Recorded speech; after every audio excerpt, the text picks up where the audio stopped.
So I thought we might just do a little recap on what we've learned so far in this first Ableton session. I'm also recording it just as a useful recap, so I'll put it up on our Google community. It was intro to Ableton. We looked at opening up Ableton. We saw that if I just minimize this,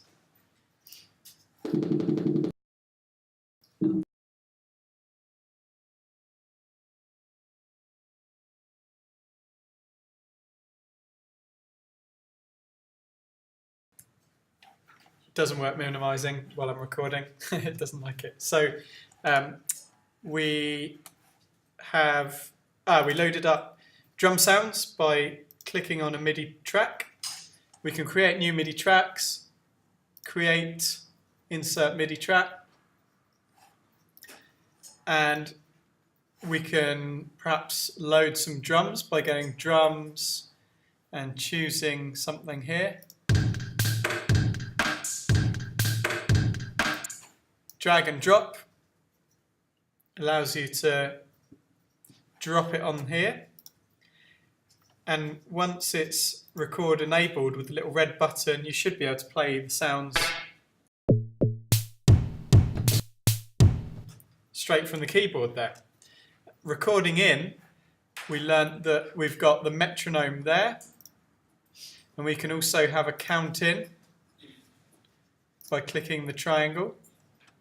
There's also a tap tempo, so you can choose a tempo that you feel is right, rather than typing in a tempo by numbers. And we learned that record and playback is up there.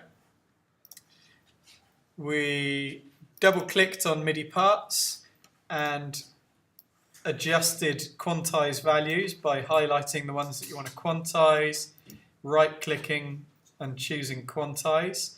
We also looked at the quantize settings and found that we can change it to various divisions there. By default, it is set to the grid, the current grid size. So that is whatever grid you're set at, and the grid size is determined by how far you're zoomed in. So it all works. I guess the idea is that it works without you having to do too many settings. Then we looked at the grooves. By clicking the little button there, you can open up the groove pool and apply different types of grooves. There's loads in there.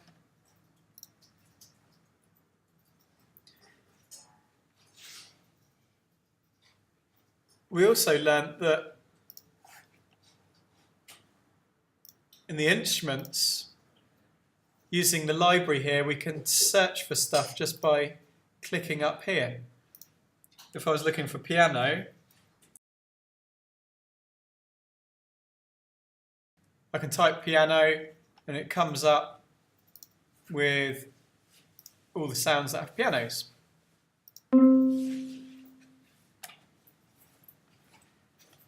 So it's nice and quick to search for stuff.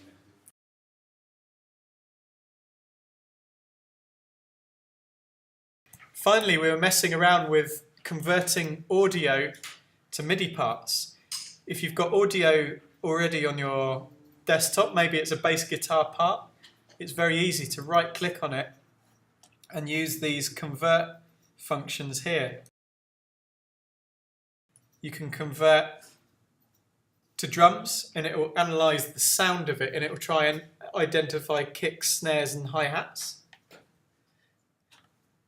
If you convert it to a melody, it will analyze the audio file and try and pick out the melody, the pitches. That's monophonic.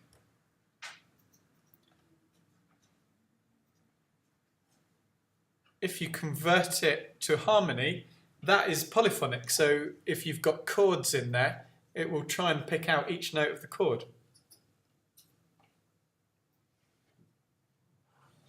Finally, the slicing to new MIDI track we didn't look at, but that's quite a cool function. If I just do that on that vocal part there, Let's do 1 slice per transient.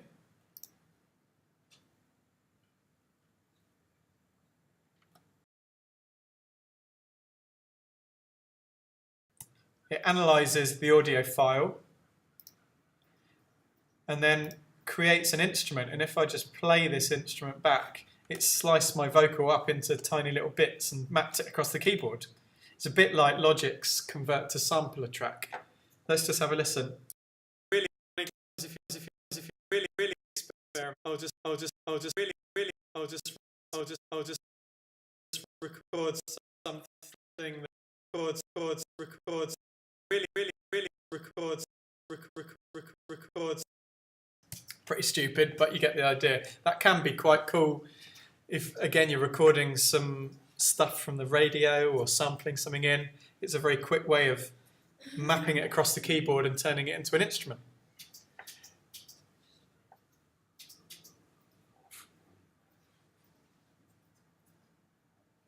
So next week we'll have a little bit of a recap on this, but also we're going to look at using the session view. This is the arrangement view, which is a linear timeline. The other view that you can get to up here is the session view, which is non-linear. And that's quite nice for songwriting. So we'll look at that next week.